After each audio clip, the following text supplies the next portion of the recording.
ओम सच्चिदानंदरूपाय विश्वोत्पत्त्यादिहेतवे तापत्रय विनाशाय श्री कृष्णाम्ययं नमः। अर्थात चित्त के वास्तविक आनंद और विश्व की उत्पत्ति के मूल और सच्चे कारण व अपने भक्त गणों के तीनों प्रकार के ताप को नष्ट करने वाले उन नंद नंदन भगवान श्री कृष्ण को मैं मन से प्रणाम करता हूँ। प्रभु के समस्त भक्तों को मेरा हार्दिक प्रणाम व अभिनंदन। मित्रों, आज जो चर्चा का विषय है वो है अहंकार, ईगो, अहम भाव।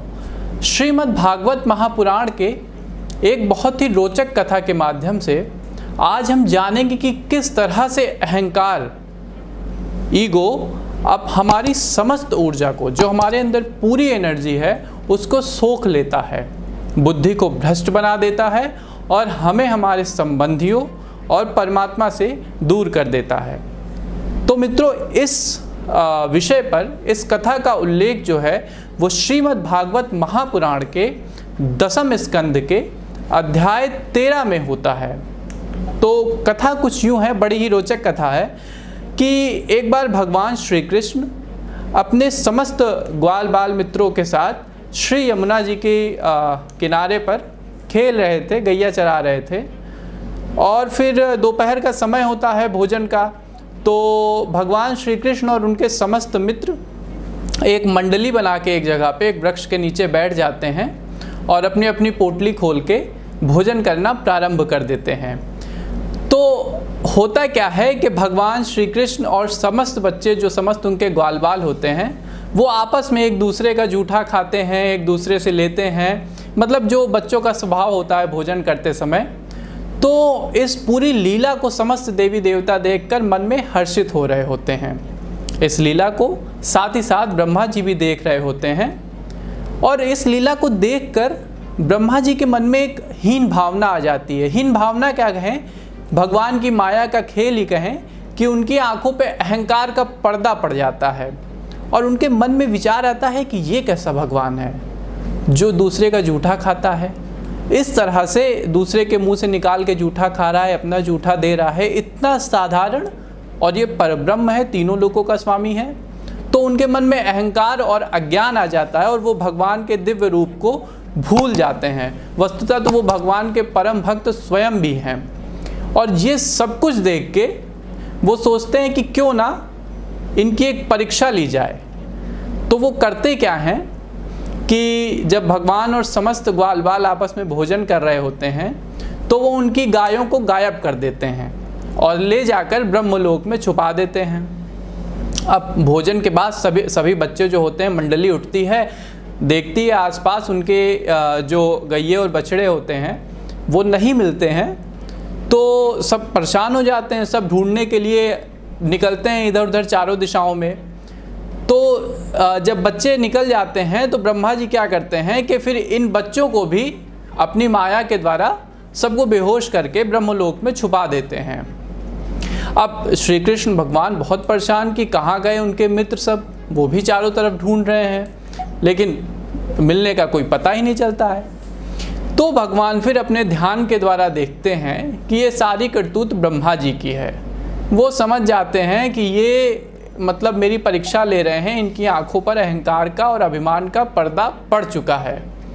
तो भगवान कुछ नहीं कहते हैं, इसके स्थान पे स्वयं ही सारे ग्वाल बालों का रूप ले लेते हैं, बछड़ों का रूप ले लेते हैं और चुपचाप मुरली बजाते हुए वृंदावन की ओर लौट जाते हैं।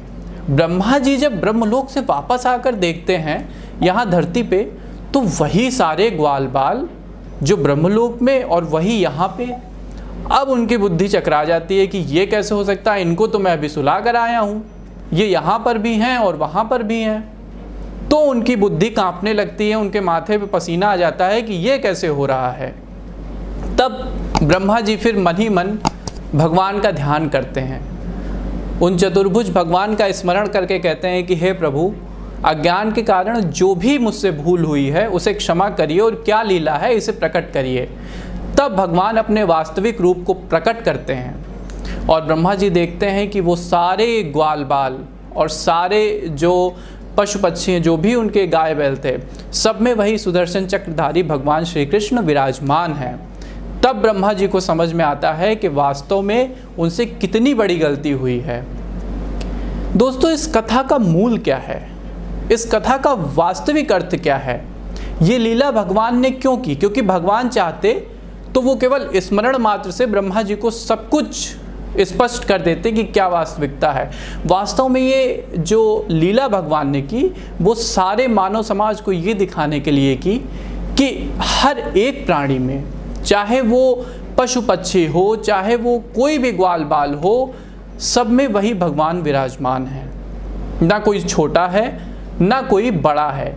इसीलिए अहंकार का कोई भी कारण नहीं है, क्योंकि सब में वो महाप्रभु एक स्पष्ट रूप से विराजमान है और उनकी जो पावन ज्योत है वो सबके हृदय में प्रकाशित है। स्वयं भगवान गीता में भी कहते हैं कि हे पार्थ, मैं सभी का बीज रूप हूँ।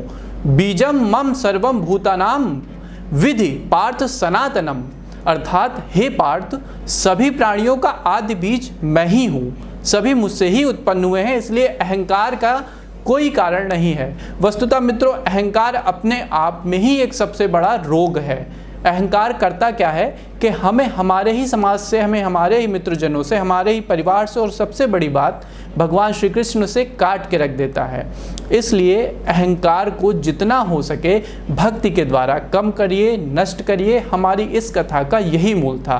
तो आपको ये वीडियो कैसा लगा, आपको भगवान की ये लीला कैसी लगी, आप हमें कमेंट में ज़रूर बताइएगा और वीडियो को लाइक भी ज़रूर करिएगा। मिलते हैं अपने नए प्रोग्राम में, तब तक सभी भक्तजनों को जय श्री कृष्ण।